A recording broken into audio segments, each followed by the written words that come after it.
প্রতীক ভাই, আমরা একটা টেস্ট দেখলাম শেষ পাকিস্তান ওয়েস্ট ইন্ডিজের, এবং এটা হয়তো হরহামেশা হয় না, এবং গতকালকে আমি টেস্ট নিয়ে কথা বলার আগে যেটা বলতে চাই, পাকিস্তানে যখন 9 উইকেট তখন আমরা দেখলাম যে জেডেন সিলস একটা বলকে খুব ইজিলি যেতে দিলেন, এবং কমেন্টেটররা বলছিলেন যে সামহাও এটা হচ্ছে আসলে ক্রিকেটীয় স্বভাবজাত অ্যাটিটিউড না, যে ঠিক আছে আমি বলটাকে ইজিলি না, ইচ্ছা করে উনি সামহাও মনে হলো যে বাউন্ডারি বার করে দেয়া। তো গতকালকে কিন্তু আমরা দেখেছি যে একদম একপেশে একটা ম্যাচ হতে দেখেছি, যেটাতে আসলে ওয়েস্ট ইন্ডিজ যে আমরা ছোটবেলা থেকে শুনতাম যে ওয়েস্ট ইন্ডিজের এত পাওয়ারফুল একটা যে কম্প্যাক্ট টিম, সেটা কিন্তু এখন রিসেন্ট টাইমে ওরা ওয়ানডে, টি-20 এমনকি টেস্টেও কিন্তু তাদের ওই ধারাটা অন্তত কিছুটা হলেও ব্যাক করছে, এবং টিমটাও কিন্তু বেশ ফর্মিডেবল।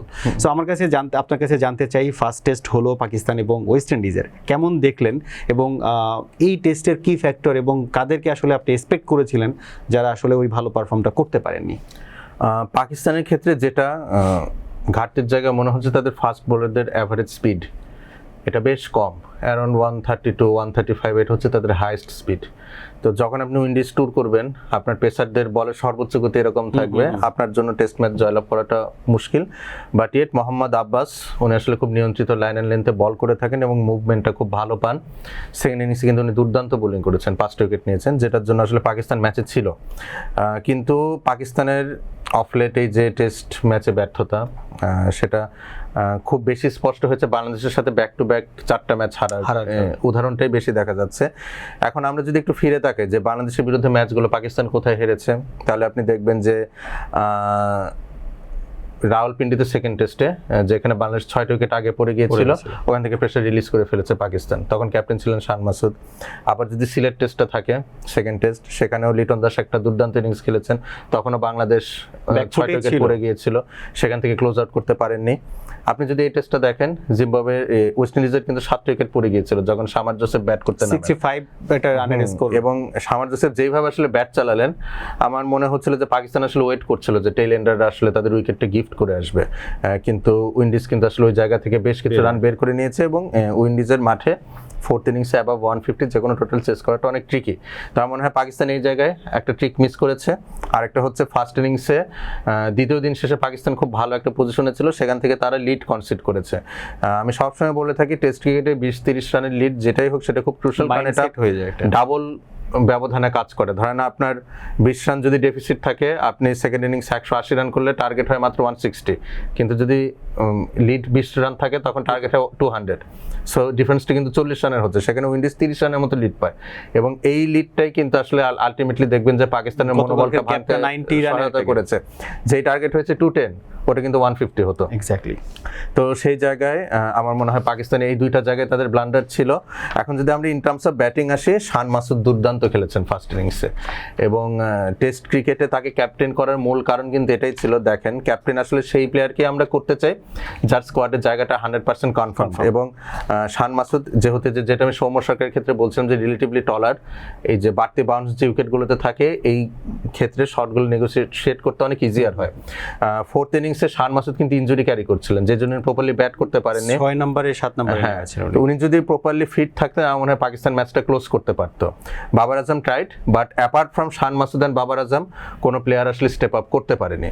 তো আপনি যখন লাস্ট উইকেটে আব্বাসকে যেটা দেখেছি, সেটা অন্যরাও করতে পারেনি। সো দেশের বাইরে যদি আপনি টেস্ট ম্যাচ জিততে চান, অ্যাজ এ ব্যাটিং ইউনিট আসলে 2-3 জন ব্যাটসম্যানের পাশাপাশি কিছু ছোট ছোট রোল আসলে কাউকে প্লে করতে হবে, সেটা আমরা দেখতে পাইনি। আজানাওয়াইজ বাংলাদেশের বিরুদ্ধে খুব ভালো করেছেন, এখানে নামের প্রতি সুবিচার করতে পারেননি, এবং ফাজালের পরিবর্তে ইমামুল হককে ইনক্লুড করা হয়েছিল, উনি আসলে নামের প্রতি সুবিচার রাখতে পারেননি।